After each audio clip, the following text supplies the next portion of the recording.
The extraordinary home sits on McGregor Avenue in Mount Auburn. It's actually right down the road from our TV station here.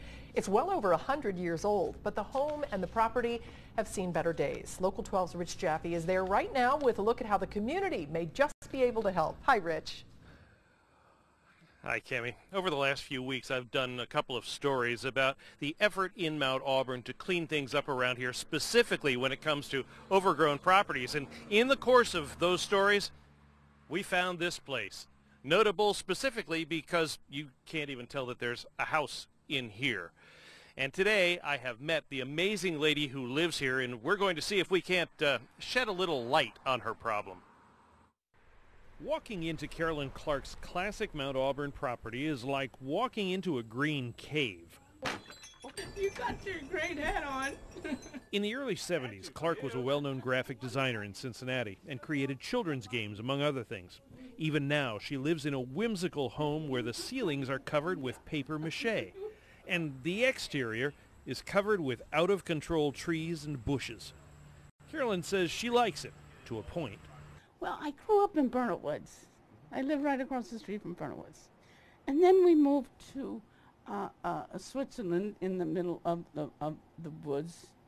The whole backyard was the woods. And then we lived in the Black Forest where it was surrounded by woods, so I loved the woods. In the 20s, this house was a hangout for bohemian artists. It was like a salon.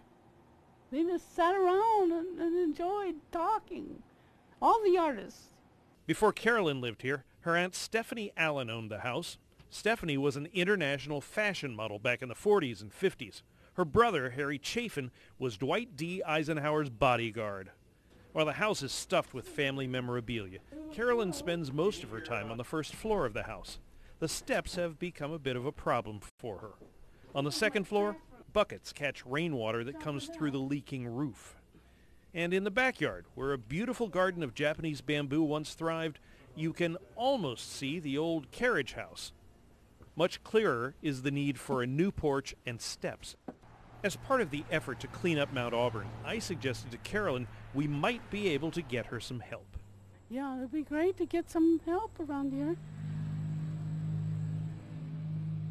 Now, just for another look at things, this is the way Carolyn would make it out to her car. As you can see, this too is pretty overgrown. So here's what I did. I called a friend of mine, Carol Gibbs, on the Mount Auburn Community Council, and Carol is looking into whether or not there might be some community funding available to help get this place back online. I also called people working cooperatively, because this kind of project with the house renovations and the cleanup in the yard, it's exactly what PWC is known for. I'm still waiting to hear back from them, but before long, with a little luck, both of those agencies will be getting back in touch with me and hopefully in touch with Carolyn, and we'll see if we can't put a plan together to get this place just a little bit tidied up.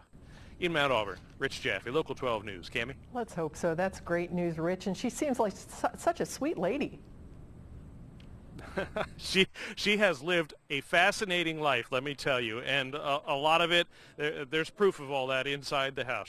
She's quite a gal. All right, Rich Jaffe, thank you. Carolyn Clark told us that one of her design goals was always to build a huge artificial Christmas tree for the city of Cincinnati so that no one would have to cut down a big living tree for the annual Christmas display on Fountain Square. She still has a number of those tree prototypes in her home.